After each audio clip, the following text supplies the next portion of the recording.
Le proverbe de Salomon. Un fils sage réjouit son père, mais un fils insensé est la douleur de sa mère. Les trésors mal acquis n'ont aucune valeur, mais la justice délivre de la mort. L'Éternel ne laisse pas le juste avoir faim, mais il repousse les convoitises des méchants. Celui qui agit d'une main paresseuse s'appauvrit, mais la main des diligents enrichit. Celui qui moissonne pendant l'été est un fils prudent, mais celui qui dort pendant la moisson est un fils qui fait honte. Les bénédictions reposent sur la tête du juste, mais la bouche des méchants couvre de violence. La mémoire du juste est en bénédiction, mais le nom des méchants pourrit. Le sage de cœur reçoit les commandements, mais celui qui est insensé d'esprit se précipite dans la ruine. Celui qui marche dans l'intégrité marche en sécurité, mais celui qui prend des voies tortueuses sera découvert. Celui qui cligne des yeux provoque des douleurs, et celui qui est insensé de cœur fait des malheurs. La bouche du juste est une source de vie, mais la violence couvre la bouche des méchants. La haine excite des querelles, mais l'amour couvre toutes les fautes.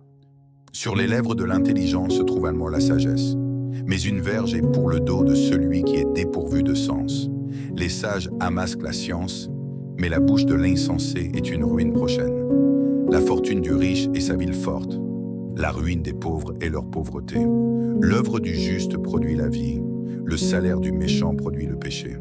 Celui qui garde l'enseignement est dans le chemin de la vie, mais celui qui rejette la réprimande égare sa voie. Celui qui cache la haine a des lèvres fausses, et celui qui répand des calomnies est un insensé. Quand il y a beaucoup de paroles, il y a de la transgression, mais celui qui retient ses lèvres est sage. La langue du juste est un argent choisi, le cœur des méchants n'a rien de valable. Les lèvres du juste nourrissent beaucoup de gens, mais les insensés meurent faute de sens. La bénédiction de l'Éternel enrichit, et il n'y ajoute aucune douleur. Il est comme un jeu pour le fou de faire de la méchanceté, mais un homme intelligent a de la sagesse. Ce que craint le méchant, c'est ce qui lui arrive, mais ce que désirent les justes leur est accordé. Quand le vent passe, le méchant n'est plus, mais le juste a un fondement éternel. Comme le vinaigre est mauvais pour les dents, et comme la fumée pour les yeux, ainsi est celui qui envoie un paresseux en mission.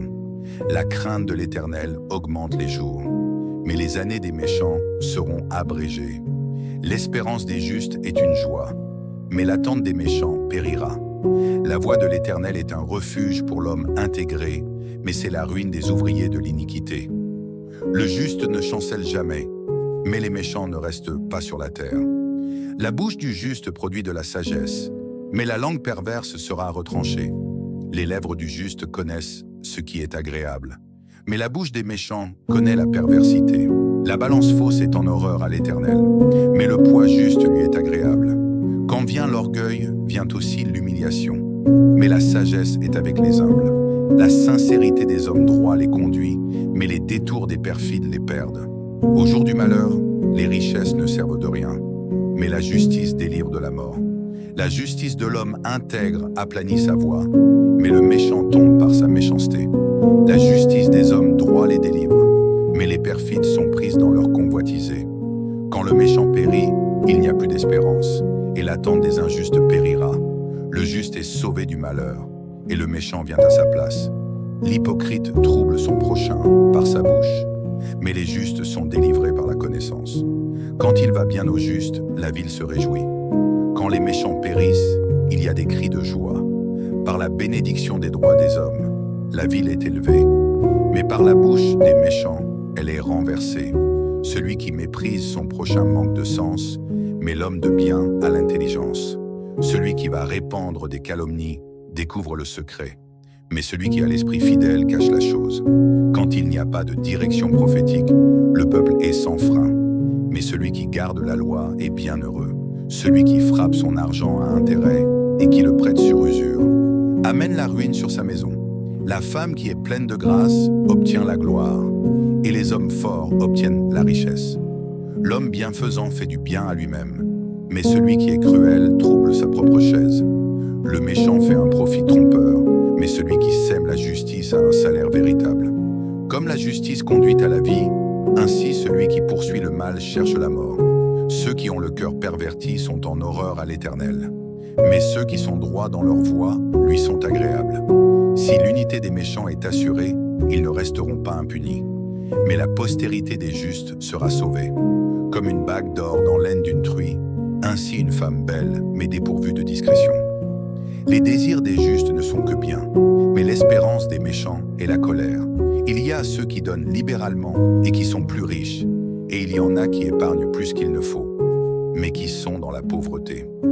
L'âme bienfaisante sera rassasiée, et celui qui arrose sera lui-même arrosé.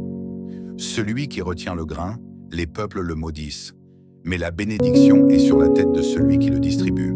Celui qui cherche le bien cherche la faveur, mais celui qui cherche le mal, il lui arrivera. Celui qui se confie dans ses richesses tombera, mais les justes verdiront comme le feuillage.